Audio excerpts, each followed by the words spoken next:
Mes frères et mes sœurs, ce soir, j'aimerais vous traiter un sujet très important. Comment démarrer une nouvelle vie comme Pierre avait démarré? Comment commencer à vivre cette vie que Jésus nous demande de vivre? J'aimerais parler du baptême biblique ce soir. Car vous allez voir ce soir, mes bien-aimés, que le baptême est un symbole d'une vraie vie transformée par la grâce de Dieu. Le baptême marque le commencement d'une nouvelle vie en Christ. C'est pour cela ce soir le titre est « Un nouveau commencement dans l'Empire ». Le sous-titre « Comment enterrer votre vie passée de péché ». Beaucoup d'entre nous ce soir, peut-être vous êtes chez vous ou même ici, vous voulez démarrer une nouvelle vie parce que vous savez que vous avez péché contre Dieu, vous savez que vous avez fait des choses mal et désagréables aux yeux de Dieu, et vous avez demandé, vous avez posé la question, que dois-je faire? Ce soir, nous allons traiter ce sujet, le baptême. Prions le Seigneur. Notre bon et tendre Père Céleste, que ton Esprit Saint descend sur nous. Prépare notre cœur à l'écoute de ta parole, mais plus que ça, à l'obéissance à ta parole. Bénis encore une fois celui-là que tu as choisi, afin qu'en parlant, ce sera ta voix qu'ils vont entendre, non pas la voix d'un homme. Bénis chacun d'entre nous, afin qu'en rentrant chez nous, nous ne serons plus les mêmes. Comme Pierre, nous pouvons démarrer une nouvelle vie en te servant, en se préparant pour ton royaume, au nom de Jésus. Amen. Chers amis, l'une des exemples les plus puissants des changements dramatiques que Christ peut faire dans la vie de quelqu'un se trouve dans l'histoire de Saul qui devint plus tard Paul. La Bible nous dit, Paul, au commencement, lorsqu'il était Saul, il était un citoyen romain de naissance. Il a été éduqué par les meilleurs professeurs de Jérusalem. C'était un homme très zélé pour sa religion juive. C'était un homme très ardent, un ardent défenseur de sa religion. Et la Bible nous dit qu'après sa conversion, il expliqua ce qu'il avait l'habitude de faire pour dire dans Actes des Apôtres, chapitre 22, le verset 4, « J'ai persécuté jusqu'à la mort ceux qui suivaient le chemin du Seigneur. J'ai fait arrêter et jeter en prison des hommes et des femmes. Donc voici un homme qui pensait qu'il avait raison dans ce qu'il faisait. Il défendait sa foi. Et malheureusement, il était sur la mauvaise route. Il persécutait les vrais enfants de Dieu. Et la Bible continue en nous disant, le grand prêtre et l'assemblée des anciens peuvent témoigner que je dis la vérité. J'ai reçu des lettres pour les frères juifs de Damas et je me suis rendu dans cette ville. Je voulais arrêter les croyants qui s'y trouvaient afin de les amener à Jérusalem pour faire quoi? Pour les faire punir. Voilà un homme qui défendait le judaïsme. Mais la Bible nous dit un jour, alors qu'il se rendait sur Damasque, une lumière éclatante brilla du ciel et le précipita à terre. La Bible nous dit, il entendit une voix venant du ciel qui disait, « Saul, Saul, pourquoi me persécutes-tu » Et voilà, Saul dit, « Qui es-tu, Seigneur » La voix répond, « Je suis Jésus de Nazareth que tu persécutes. » Peut-être je peux arrêter là ici. Car très souvent, n'oublie pas, mes bien-aimés, lorsque quelqu'un vous persécute à cause de votre foi, il est en train d'avoir problème avec Dieu. Il ne faut pas se battre. Il ne faut pas essayer de casser la tête de la personne qui te persécute. Car votre persécution, c'est le problème de Dieu. Amen. Deuxièmement, n'oublie pas, si vous voyez quelqu'un qui suit Dieu, ne touche pas cette personne. Ne levez pas votre voix contre cette personne, car vous êtes en train de toucher un enfant de Dieu. La voix a répondu, « Je suis Jésus de Nazareth que tu persécutes. » Paul répondit, j'ai demandé alors, que dois-je faire, Seigneur? Et le Seigneur m'a dit, relève-toi, va à Damas, et là on te dira tout ce que Dieu t'ordonne de faire. Mes frères et mes sœurs, lorsque nous lisons dans Actes chapitre 22, nous allons voir que Paul va être aveugle pendant 3 jours. Et pendant 3 jours, il a pu réfléchir à toute la douleur et la souffrance qu'il a infligée au peuple de Dieu, les chrétiens. Il se sentait vraiment mal de ses péchés. Il les a tous confessés, la Bible nous dit. Il accepta Jésus comme son sauveur, comme le vrai Messie, comme le Fils de Dieu. Oh, mes bien-aimés, la Bible nous dit que pendant 3 jours, Paul, seul, a pu examiner sa vie et il a passé tout son temps à refléter, à s'examiner au point que finalement la Bible nous dit il s'est repenti, il s'est converti, il a donné son cœur totalement à Dieu. S'il y a quelque chose que vous et moi nous devrons faire aujourd'hui, c'est d'examiner notre cœur. Il me semble que l'ennemi Satan est en train de mettre des choses dans notre vie. On n'a plus de temps à réfléchir. Plus de temps à réaliser, comme on a déjà vu, que ce monde ne va pas continuer à exister pour toujours. À travers les prophéties de Daniel, l'Apocalypse, on voit qu'on vit dans les derniers temps. Et s'il y a un temps pour vous et pour moi de faire comme Saul, de réfléchir, d'examiner son cœur, est-ce que je suis sur le chemin droit vers le ciel? Est-ce que je suis en train de plaire à mon Dieu? Est-ce que mon cœur est droit et pur? Est-ce que j'ai une bonne relation avec ce Jésus en obéissant à sa parole? Saul va examiner son cœur. Et la Bible nous dit, finalement Dieu envoya un prophète à lui, nommé du nom d'Ananias. Écoute ce que Ananias va dire. Saul, mon frère, que la vue te soit rendue. Après 3 jours, Saul va avoir sa vue vue. Au même moment, la vue m'a été rendue et je l'ai vue. Et la Bible continue, il a ajouté, le Dieu, voilà c'est ça ce que le prophète dit, le Dieu de nos ancêtres t'a choisi d'avance pour que tu connaisses sa volonté, que tu vois le seul juste et que tu entendes sa propre voix, car tu dois être son témoin pour annoncer devant tous les humains ce que tu as vu et entendu. Oh, mes bien-aimés, Dieu lui dit qu'il l'a choisi pour aller prêcher l'évangile partout. Mais pour que Saul puisse aller de l'avant dans sa vie afin de faire la volonté de Dieu, pour qu'il ferme le mauvais chapitre sur sa vie passée, écoute ce que le prophète va lui dire. Et maintenant, pourquoi attendre encore? Lève-toi, sois quoi? Baptisé et lavé de tes péchés, en faisant appel à son nom.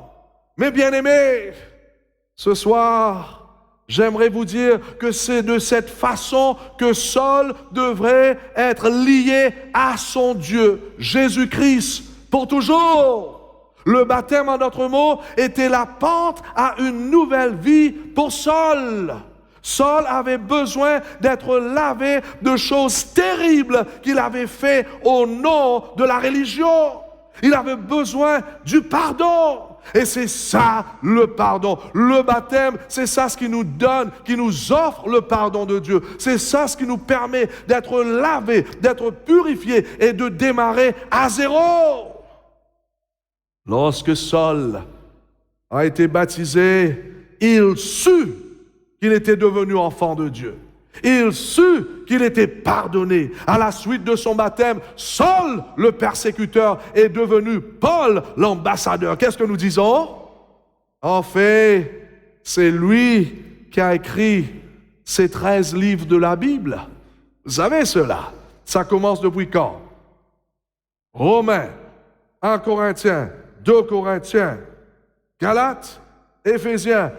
Continue, vous allez voir que ce Saul qui était un persécuteur été devenu un ambassadeur.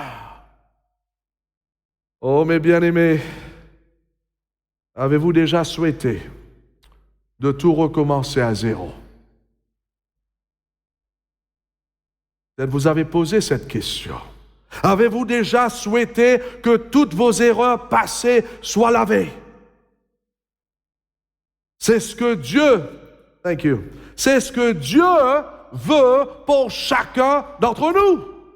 Car le plus gros problème de l'humanité, c'est pas que votre voisin est en train de vous perturber. Votre plus gros problème, c'est pas avec votre patron. Votre plus grand problème, c'est vos péchés. Nos péchés nous mettent une séparation entre nous et notre Dieu.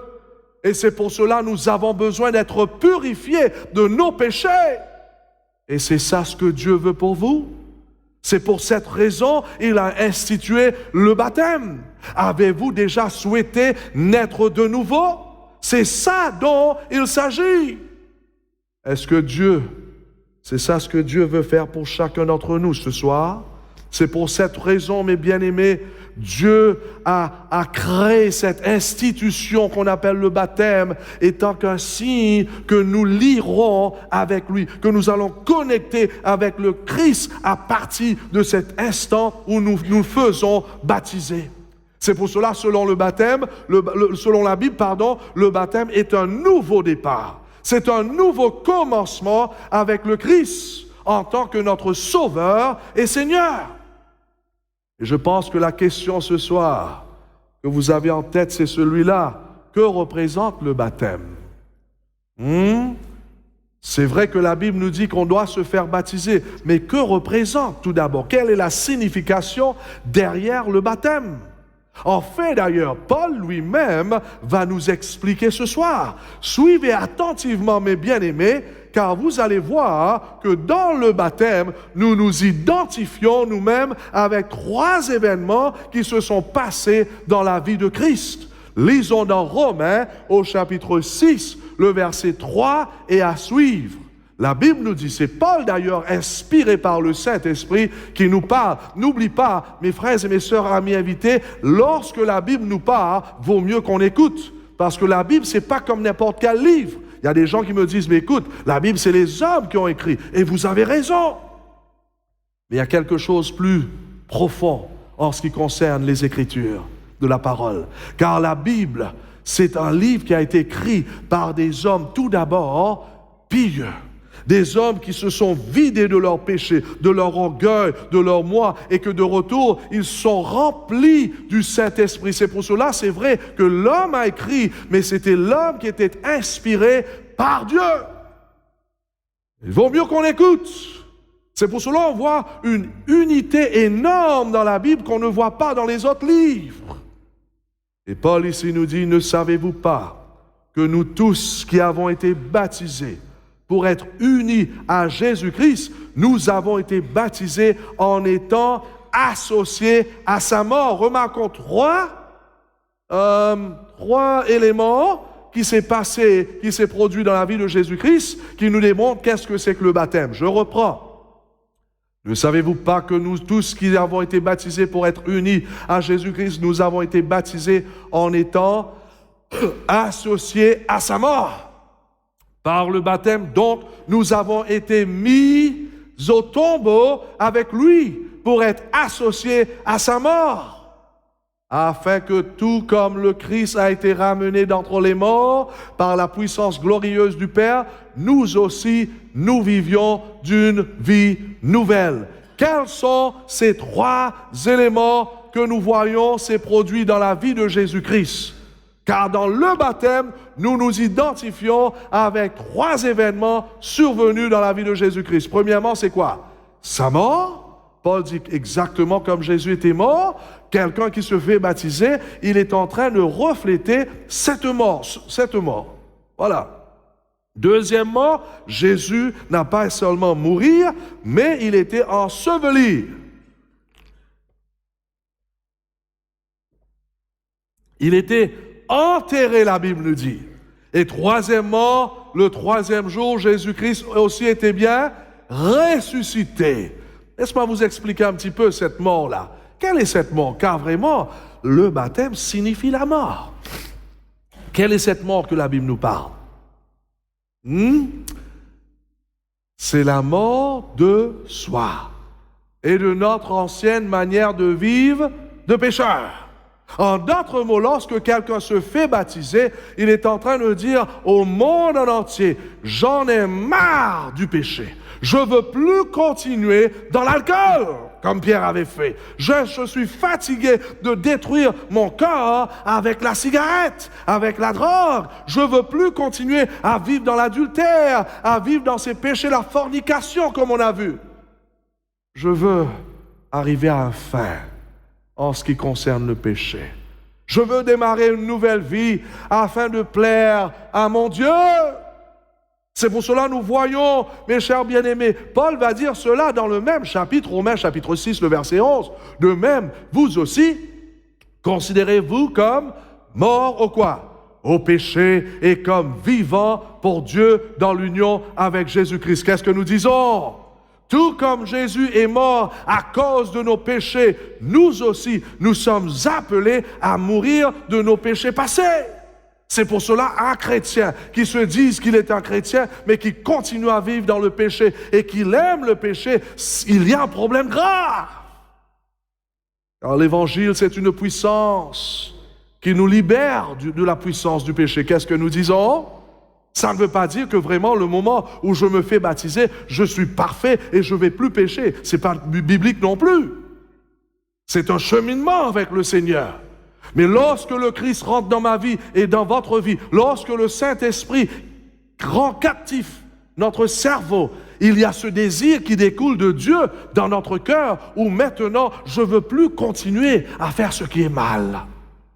Je ne veux plus continuer à pécher contre Dieu, car je réalise que le péché, c'est ça ce qui a crucifié mon Christ. Je réalise que ce n'était pas vraiment les Juifs qui ont crucifié Jésus, mais c'était moi, mes péchés, mon orgueil. Donc lorsque je comprends ce qui s'est passé à la croix, à travers l'intermédiaire du Saint-Esprit qui règne en moi, je dis Seigneur, ça y est, j'aimerais mourir au péché afin de vivre dans ta justice. Deuxièmement, non pas seulement que je meure une mort spirituelle, mais deuxièmement, Jésus était enterré. On l'avait mis dans un tombeau.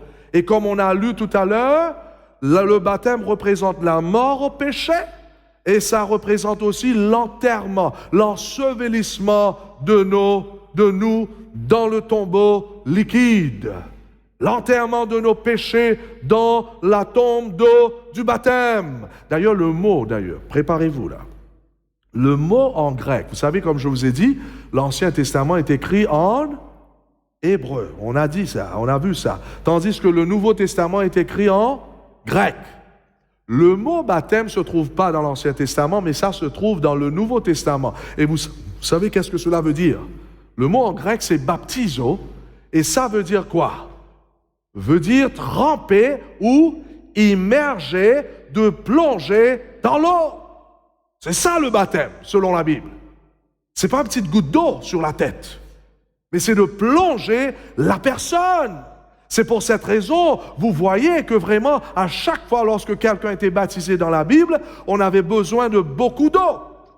Par exemple, Philippe. La Bible nous dit un jour, il y avait un homme qui était en train d'étudier, un Éthiopien de l'Afrique. Il était touché par le message du prophète Ésaïe, mais il ne comprenait pas l'évangile. Et c'est pour cela que Dieu va envoyer un homme, Philippe, là-bas à la Nouvelle-Calédonie, non pas à la Nouvelle-Calédonie, mais plutôt là où cet homme se trouvait. Est-ce que vous me suivez là? Afin d'aider les gens à comprendre l'évangile. Et voilà, finalement, ces deux étaient dans une bonne conversation où Philippe enseignait et montrait cet homme ce que c'est que l'évangile. Et la Bible nous dit que l'homme a été touché. Lisons un petit peu l'histoire.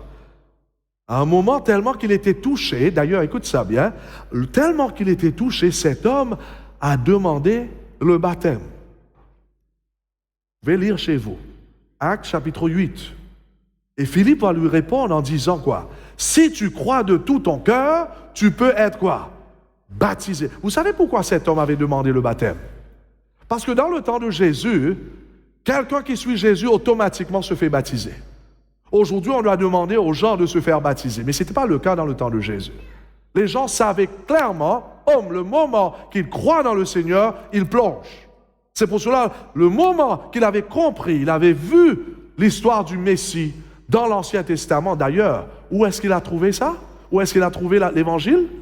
Dans l'Ancien Testament. Il y a des gens qui ne veulent pas l'Ancien Testament. Et j'espère que vous n'êtes pas parmi nous ce soir. Parce que si vous n'aimez pas l'Ancien Testament, vous avez un gros problème. L'Évangile se trouve même dans l'Ancien Testament. Combien de gens qui viennent me dire « Ah, pasteur, c'est bien ce que tu dis là, mais moi je suis le Nouveau Testament. » Ah bon? Et l'Ancien Testament, c'est l'histoire du Christ, l'arrivée du Christ. D'ailleurs, si vous regardez dans les Évangiles, Jésus va citer des textes de l'Ancien Testament.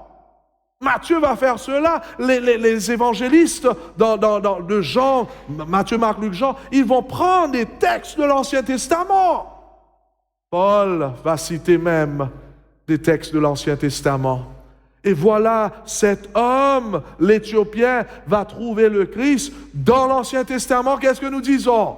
Mais va lire pour vous-même. C'était dans le livre d'Ésaïe qu'il va comprendre l'Évangile.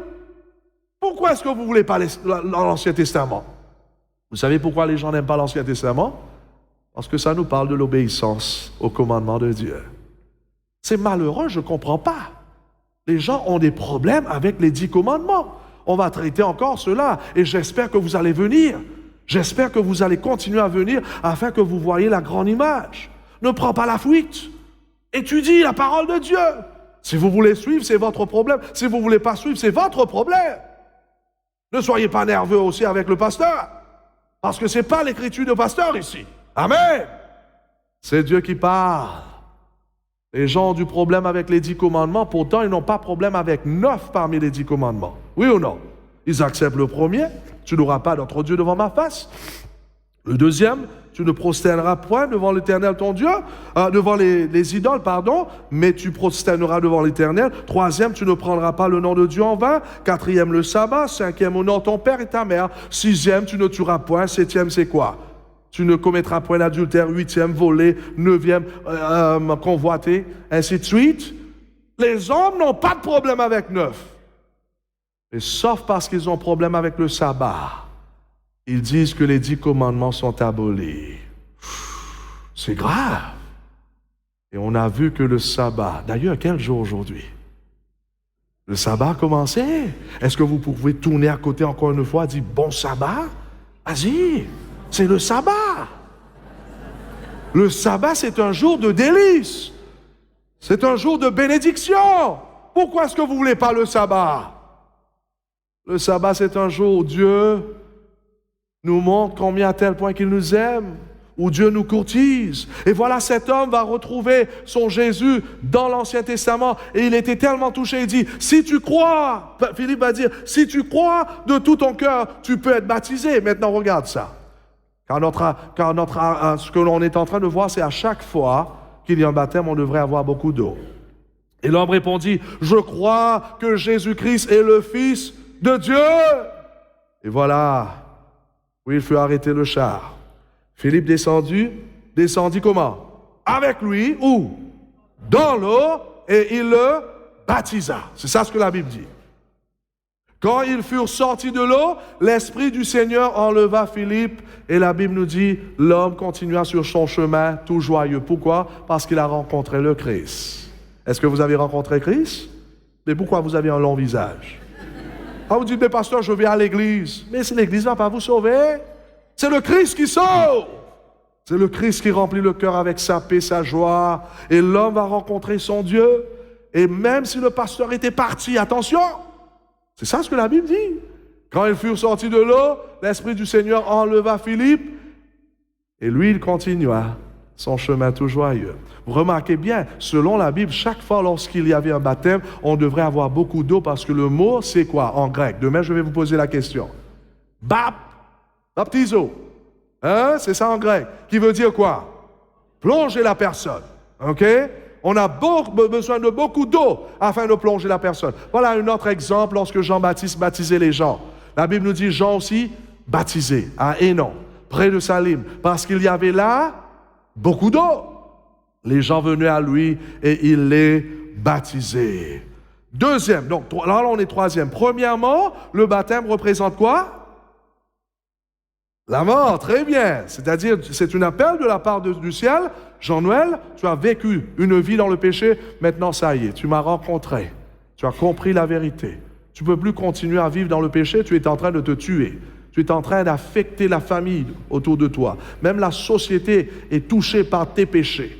Donc tu me donnes ta vie? Oui Seigneur, qu'est-ce que je dois faire encore? Il faut plonger.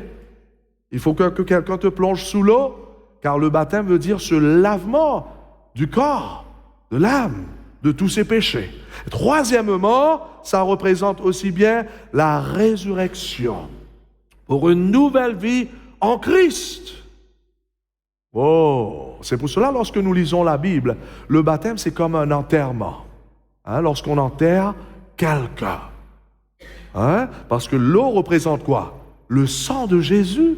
1 Jean chapitre 1er, le verset 7, 8, quelque part là. Car le sang de Jésus nous purifie de tous nos péchés.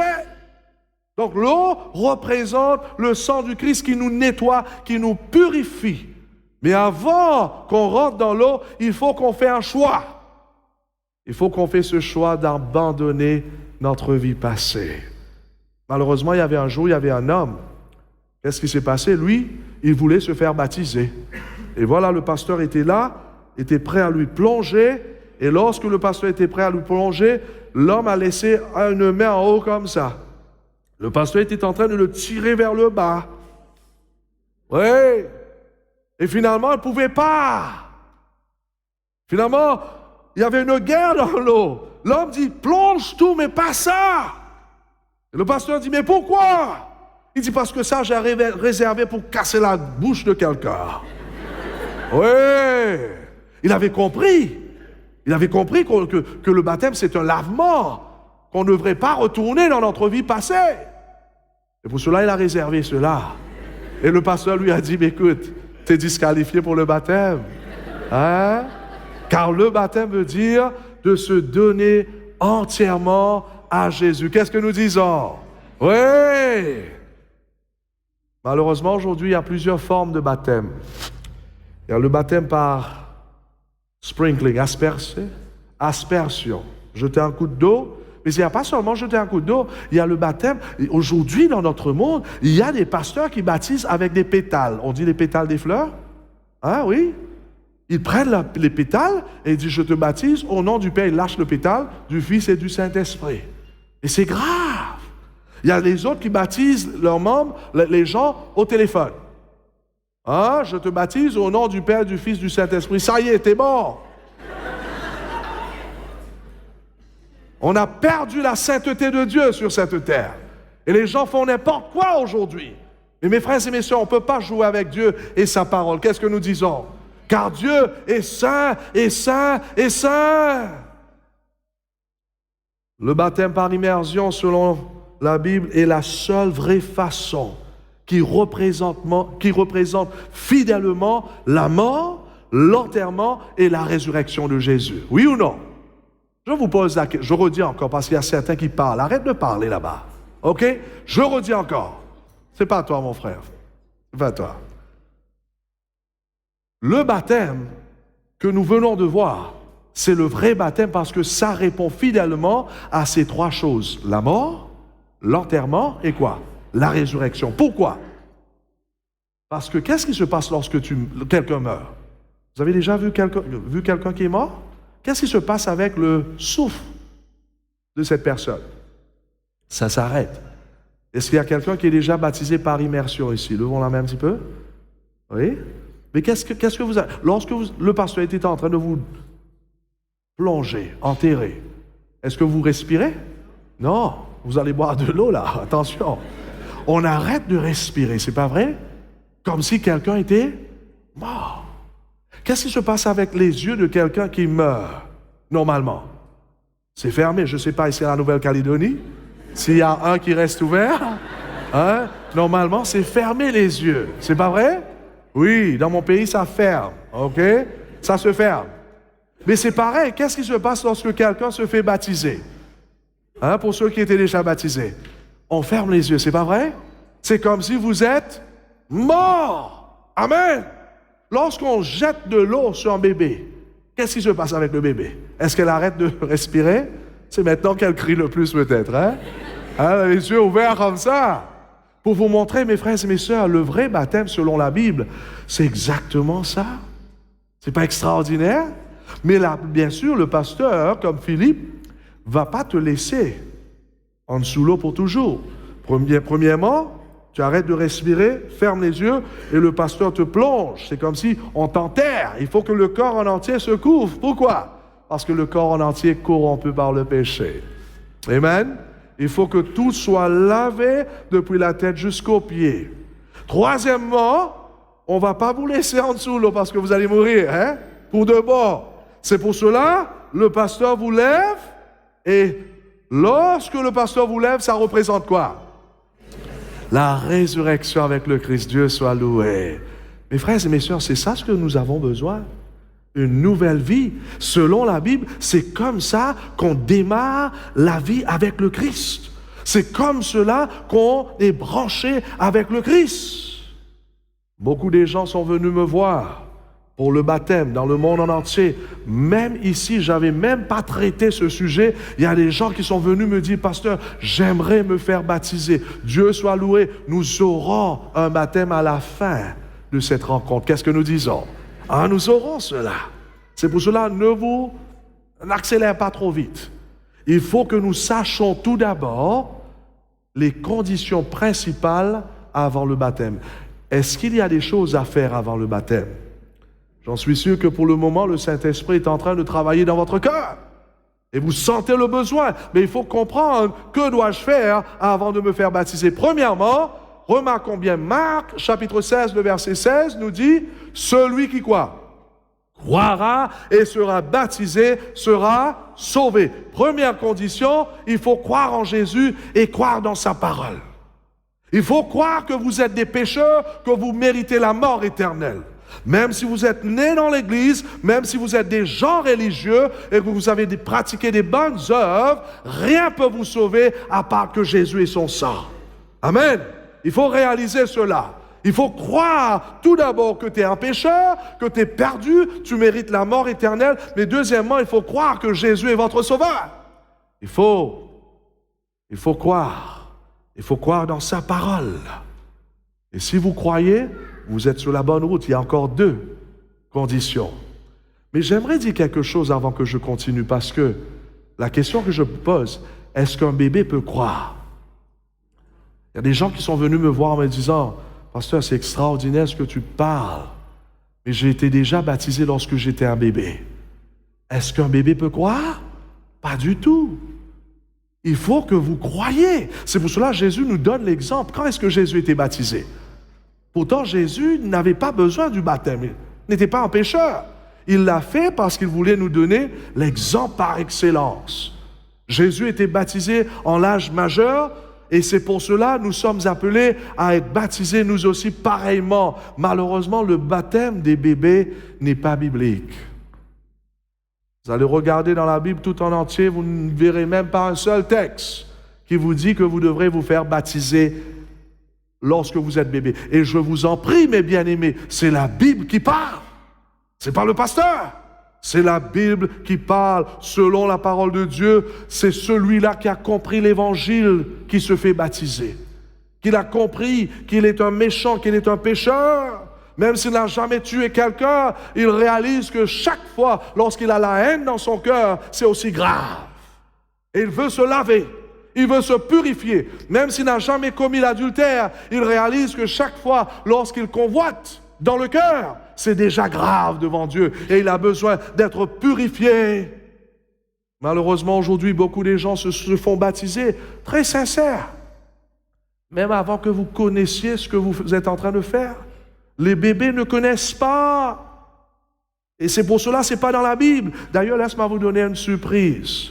En Europe, partout, dans les premières églises, vous allez voir qu'il y avait des baptistères, comment on appelle ça, baptistères, Hein? Regarde ça. Ça, c'est dans une de nos églises catholiques, il y avait des baptistères où les gens étaient baptisés. J'ai visité partout dans l'Europe. On a pris des photos et tout ça. Ça, c'est une de ces églises de Philippe où les gens étaient baptisés par immersion. Voilà une autre encore. On a démontré un petit démonstration pour montrer comment les gens étaient baptisés. Mais mes frères et mes sœurs, selon la Bible, les gens étaient baptisés par immersion et même les églises avant, dans les premiers, deuxième, troisième siècles, c'était ainsi. D'ailleurs, dans la foi de nos pères, le cardinal James Gibbons, un faithful Catholic, un catholique fidèle, il va dire ceci. Pendant plusieurs siècles après l'établissement du christianisme, le baptême était habituellement conféré par immersion. Mais depuis le XIIe siècle, la pratique de baptiser par infusion a prévalu dans l'Église catholique. Comme offrant, remarquons bien pour quelle raison, comme offrant moins d'inconvénients que le baptême par immersion. L'Église exerce son pouvoir discrétionnaire en adoptant le mode qui lui paraît le plus convenable, égard aux circonstances de temps et de lieu. Malheureusement, l'Église a changé ce mode de baptême en servant de l'eau parce que c'est plus facile. C'est ça ce qu'il dit ici. Et mes frères et mes sœurs, est-ce qu'on a le droit de changer la parole de Dieu? Ça perd sa signification. C'est pour cela, vous allez voir, hein, il existe des dizaines de ces cathédrales avec de grandes fontes baptismaux en Europe. C'est pour cela, la Bible nous dit, il faut croire avant de se faire baptiser. Il ne faut pas se naître pour se faire baptiser. Il faut croire en Jésus. Vous devrez croire et recevoir la parole dans votre cœur avant de se faire baptiser. C'est pour cela, remarquons bien ce que la Bible nous dit, Acte 2, le verset 41, un grand nombre d'entre eux acceptèrent les paroles de Pierre, il prêchait, et furent quoi? Baptisés. Ce jour-là, environ combien? 3000 personnes s'ajoutèrent au groupe des croyants. Qu'est-ce que nous disons? Ils avaient cru. Croyez en Dieu, croyez dans le sacrifice de Christ, comme vous êtes venus ici pendant 2 semaines déjà. Vous avez entendu des messages, non pas de la part de Jean-Noël, mais de la part de Dieu lui-même. Parce que Dieu vous invite à rentrer en Christ, à se préparer pour son royaume. Et c'est pour cela, vous avez entendu pas mal des instructions soirs après soirs. Si vous croyez dans ces vérités, et si vous croyez en Jésus-Christ, vous devrez considérer le baptême, car vous voulez être lavé de vos péchés, vous voulez démarrer une nouvelle vie en Christ. Vous devrez croire dans sa parole. Oh, mes bien-aimés, qu'en est-il de vous ce soir? Est-ce que vous croyez dans la parole de Dieu? Est-ce que vous croyez dans la croix de Jésus? Ou bien vous êtes en train d'essayer de trouver votre chemin vers le ciel à travers vos bonnes œuvres? C'est seulement le Christ qui peut vous sauver. Deuxième condition. Remarquons bien ce qui se passe. Pierre était en train de prêcher.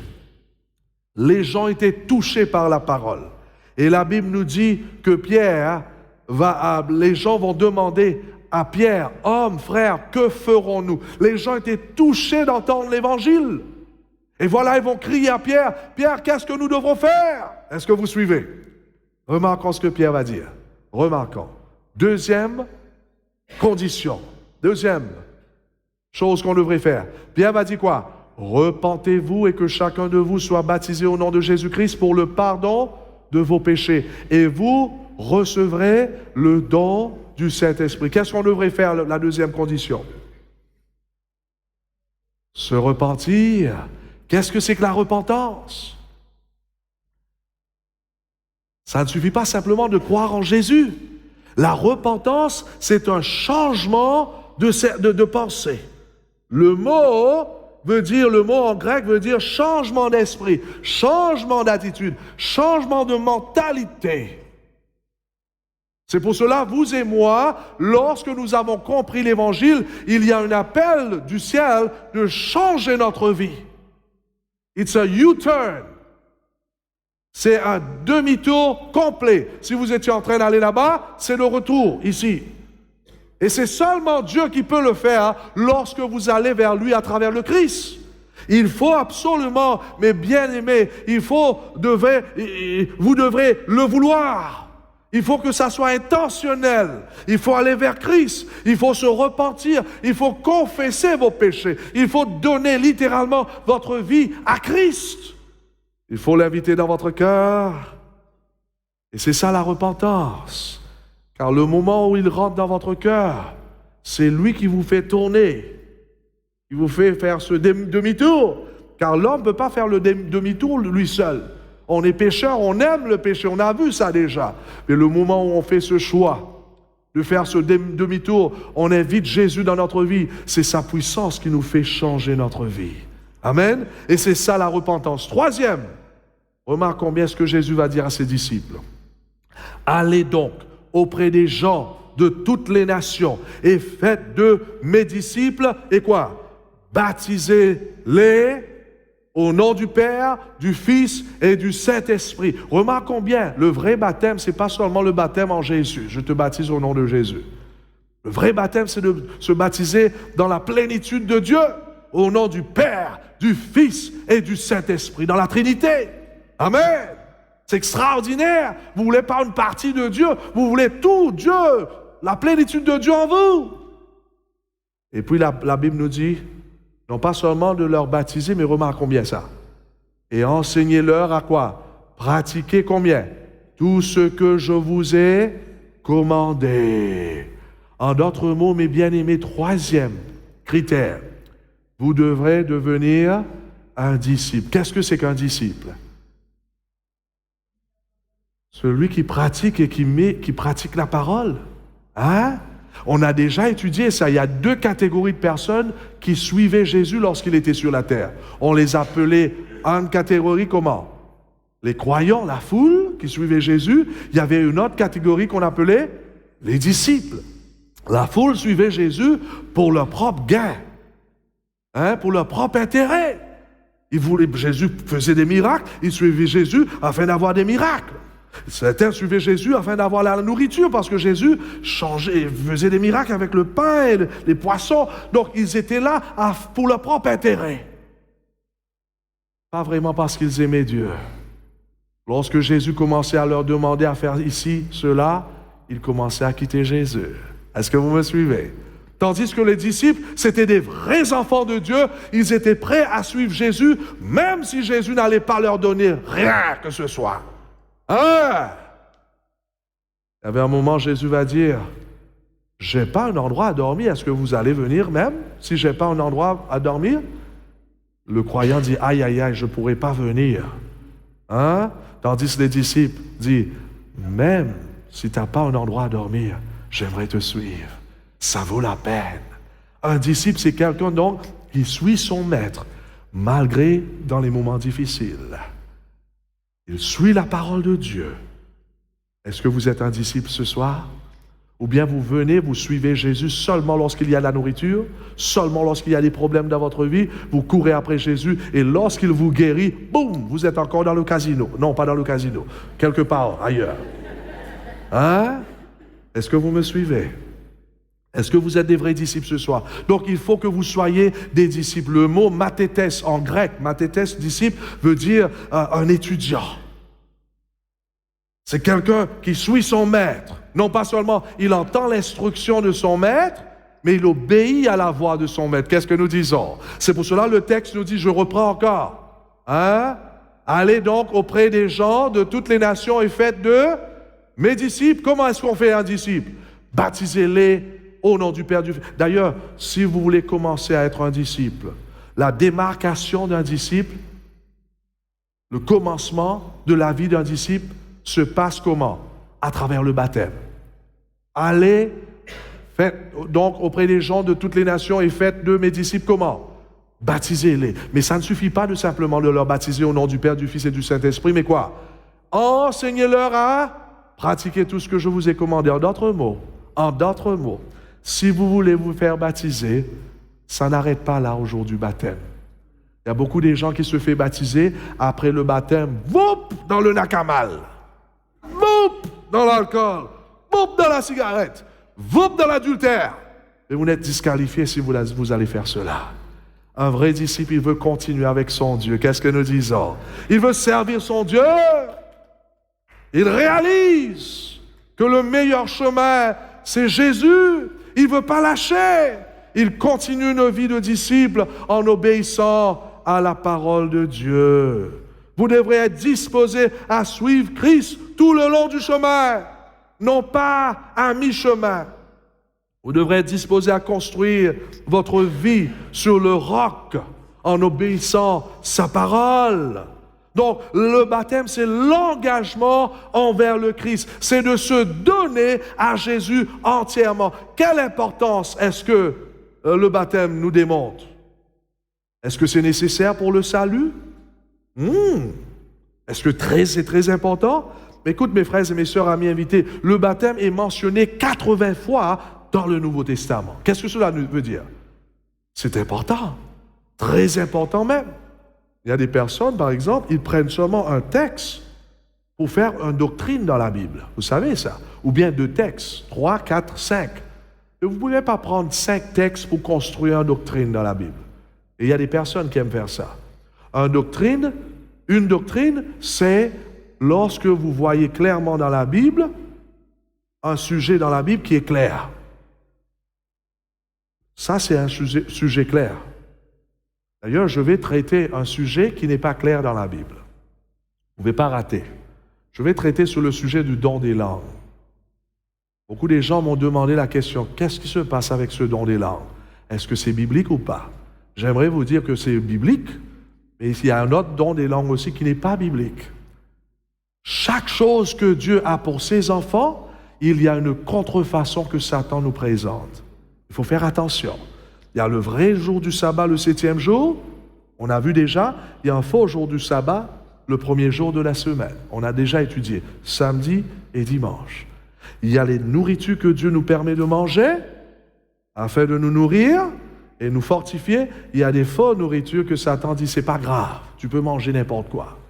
Il y a l'air pur que Dieu nous donne afin de respirer. Satan présente l'air, la cigarette, nicotine, la drogue, afin de respirer. Chaque chose dans la Bible, il y a le vrai et le faux. Il faut que les enfants de Dieu fassent attention.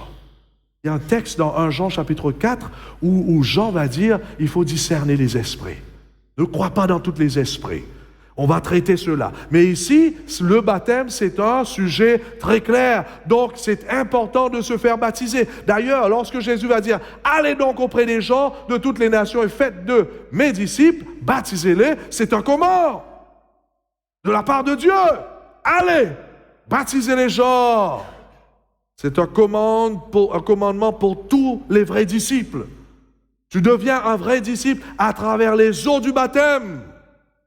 Tandis que la foule ne se soucie pas d'être baptisée. Car la foule n'est pas tellement intéressée de suivre leur maître. Troisième point, est-ce que c'est vraiment important? Acte 2, le verset 38. Repentez-vous et que chacun de vous soit quoi? Combien de personnes devraient se faire baptiser? La Bible dit, chaque personne. Tout le monde qui veut rentrer dans le ciel, tout le monde qui veut être sauvé, il faut qu'il fasse cela. Pourquoi? Est-ce qu'on est sauvé par l'eau? Non, on n'est pas sauvé par l'eau. On est sauvé par qui? Par Jésus-Christ. Mais laisse-moi vous expliquer, mes frères et mes sœurs, pourquoi est-ce que Dieu met l'accent ici sur ça? Car la Bible est claire, je vous donne le texte. Celui qui croira, ça ne suffit pas là, hein, et sera quoi? Baptisé sera quoi? Donc, voyez-vous, il y a 2 choses. Jésus nous sauve, il faut croire. Mais il n'arrête pas là, il dit, il faut se faire baptiser. Pourquoi le baptême? Vous savez pourquoi? Même si on est sauvé par la grâce, même si on est sauvé par Jésus, il faut qu'on réponde au salut. Il faut qu'on accepte le salut. Et selon la Bible, comment est-ce qu'on accepte le salut? Comment est-ce qu'on démontre qu'on a reçu Jésus dans sa vie? C'est le baptême. Est-ce que vous voyez?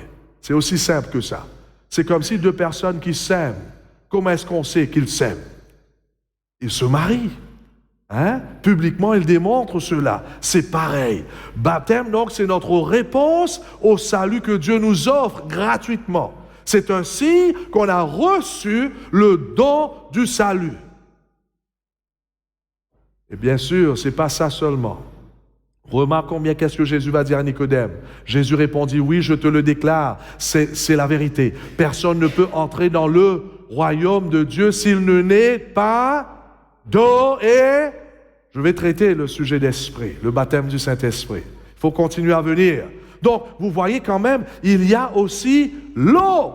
L'eau, ça veut dire, c'est l'engagement. Car la Bible nous dit, personne ne peut rentrer dans le royaume de Dieu s'il ne naît d'eau et d'esprit. Personne ne peut entrer dans le royaume de Dieu.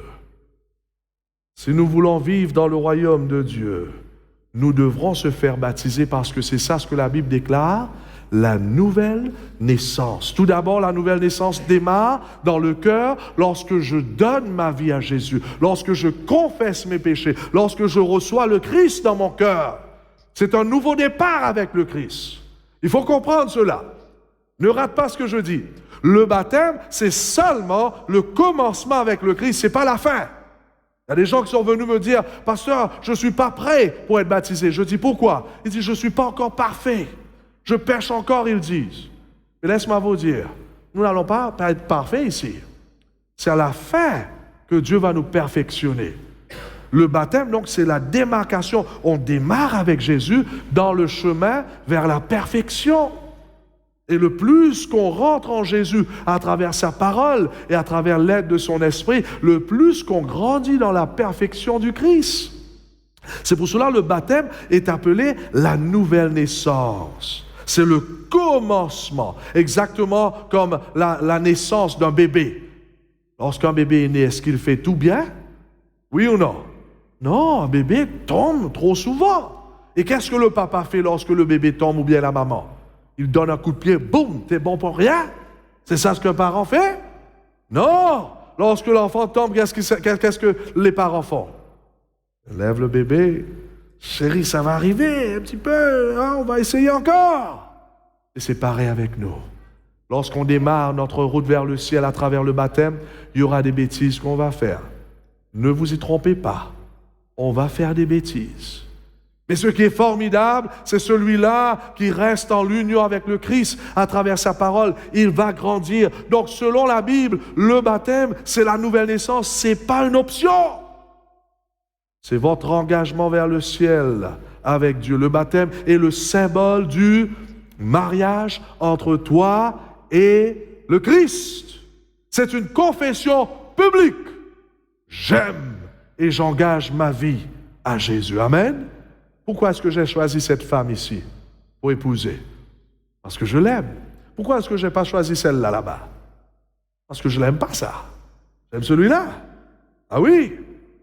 C'est pour cela que vous voyez le baptême. Ne rate pas. Le baptême, vous ne faites pas baptiser afin d'aimer Jésus. Vous vous faites baptiser parce que vous aimez Jésus. Voyez la différence. Celui parmi nous qui a rencontré Jésus par la foi, qui a compris l'Évangile et qui a compris que Christ est mort pour ses péchés, qui veulent recommencer à zéro avec le Christ, c'est celui-là qui va vouloir se faire baptiser. Pourquoi? Parce qu'il veut tellement le Christ dans sa vie. Le baptême ne crée pas l'amour dans le cœur de l'homme. Non, le baptême se fait parce que l'amour est déjà là, parce qu'on a rencontré le Christ. La raison pour laquelle nous voulons nous baptiser, c'est parce que nous aimons Dieu. Nous apprécions son sacrifice. Nous lui donnons notre cœur. Nous voulons le suivre. Jusqu'au bout. J'ai épousé cette femme, pas pour 2 jours, 3 jours. Non, je l'ai épousée pour toujours. Et j'espère qu'elle a fait la même chose. Ah oui. Que se passe-t-il au baptême? Je termine bientôt. Vous vous rappelez ce qui s'est passé à Jésus lorsqu'il s'est fait baptiser? Il y avait une colombe qui descendait. Vous vous rappelez ça? Que représentait ce colombe? C'est le Saint-Esprit qui descend. Chaque fois, lorsque vous vous faites baptiser, avec tout votre cœur, Dieu répand son Esprit Saint sur vous. C'est ça la grande nouvelle. Il y a des gens qui me disent, pasteur, j'aimerais me faire baptiser, mais j'ai peur que je retourne dans le péché. N'est-ce pas vous dire, lorsque vous faites baptiser, Dieu vous donne son Esprit Saint afin de vous fortifier, afin que vous vivez sa vie. Amen. Vous n'êtes pas tout seul lorsque vous faites baptiser. Dieu vous donne son Esprit Saint afin que vous soyez forts. D'ailleurs, écoute bien ce qui va se passer lorsque Jésus va se faire baptiser. Il y avait une voix qui dit, « Celui-ci est mon Fils bien-aimé, en qui j'ai mis toute mon affection. » Ici, il dit, « Je mets en lui toute ma joie. » Chaque fois, lorsque quelqu'un se donne à Jésus, lorsque quelqu'un épouse le Christ par le baptême, il y a cette déclaration universelle. Dieu déclare, c'est ici mon enfant. Même Satan tremble lorsque quelqu'un se fait baptiser. Qu'est-ce que nous disons? Parce que littéralement, Dieu reconnaît cela étant quelque chose universel que la personne se donne entièrement à lui.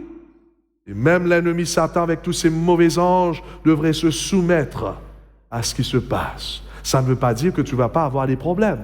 Ah non, on aura des problèmes. Mais un disciple réalise qu'il aura des problèmes. Parce qu'il n'est pas encore au ciel.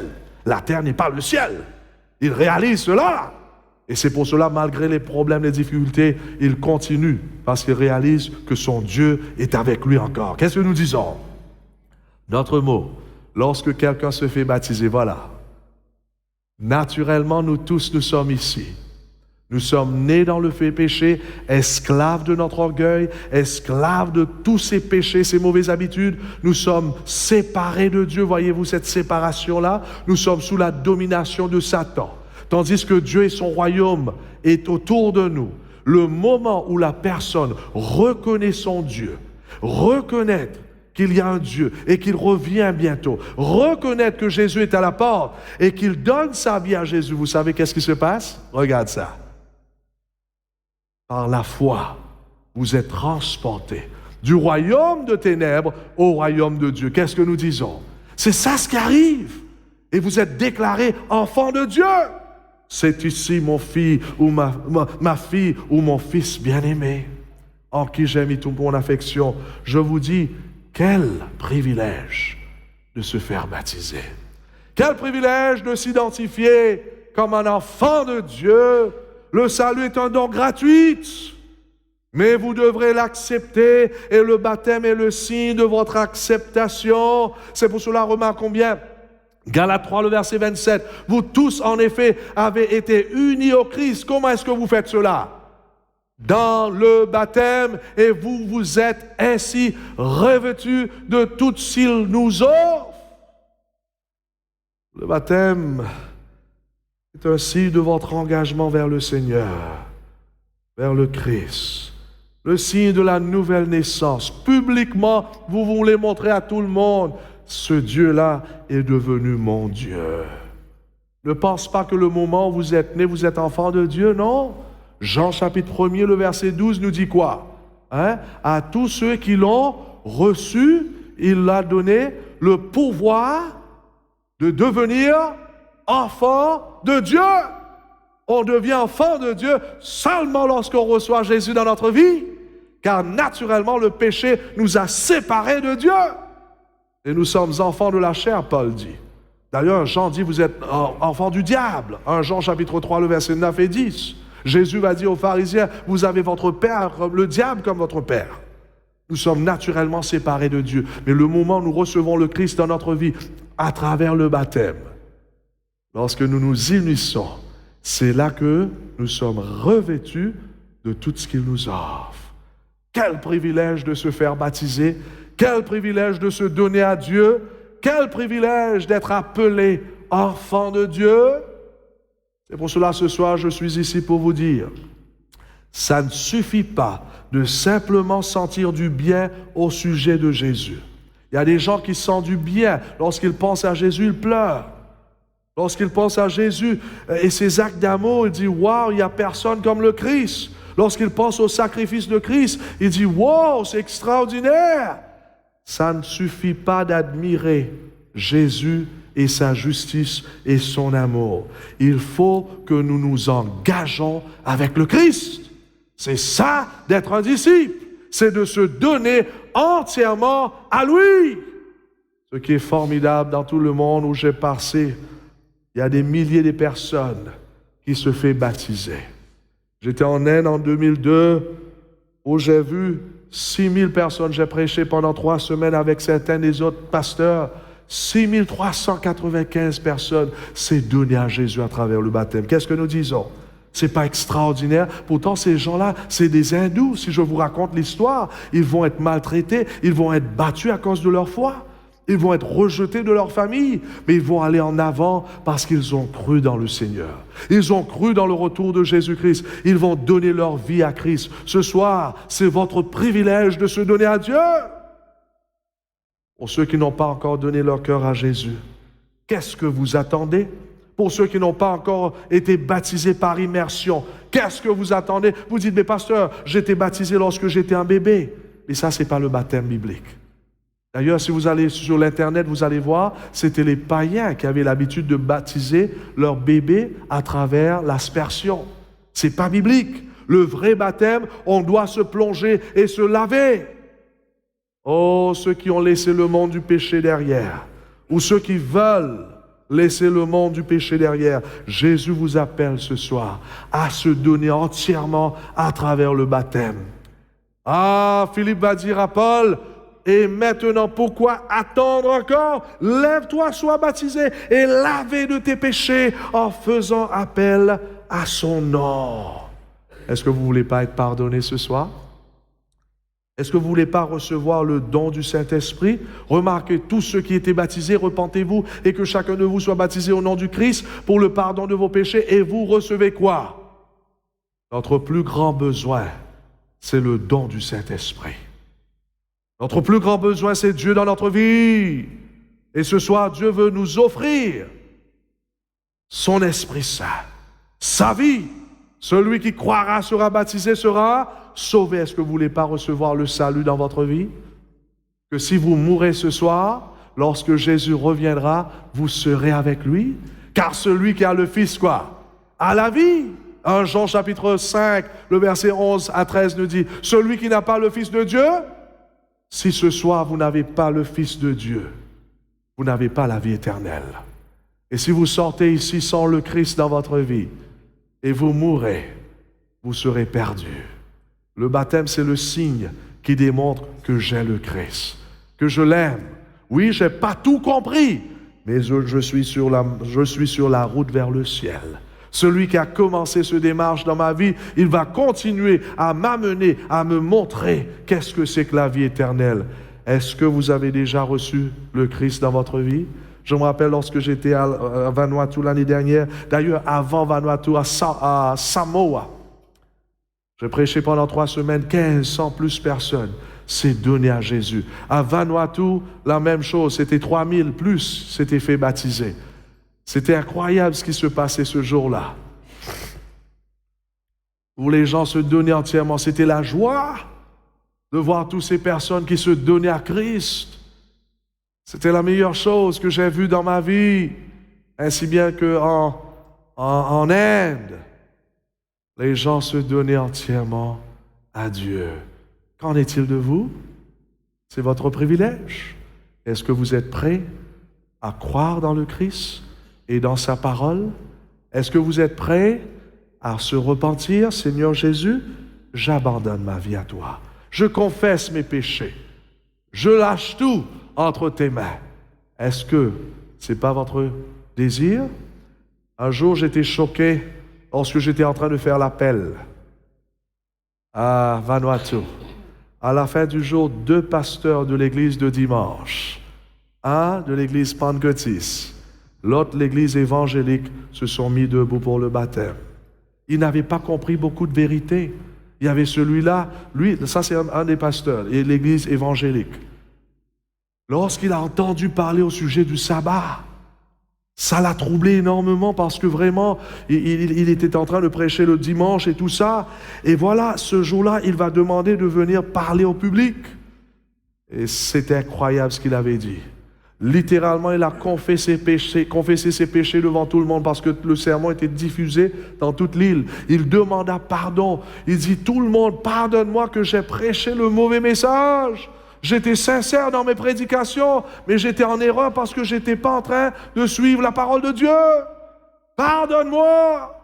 Et finalement, il dit ceci, et dit, ce sabbat, je vais me faire baptiser, je vais donner ma vie au Christ et je vais commencer à obéir à Dieu.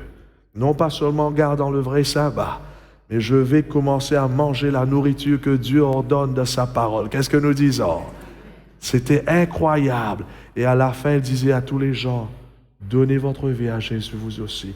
Sortez du péché, sortez de la transgression, car le péché c'est quoi? La transgression de la loi. On ne peut pas continuer à transgresser le sabbat, car c'est un péché, et ça vous sépare de votre Dieu. Et tout de suite après, il y avait un autre qui sortait, un pasteur de l'église pentecôtiste. La même chose. Aujourd'hui, c'est un prédicateur qui prêche sur le sabbat. Ce sont des prédicateurs qui prêchent que notre corps est le temple du Saint-Esprit. J'aimerais terminer mon histoire, le sermon avec une histoire. Jean-Marc, tu peux apporter ça ici, s'il te plaît?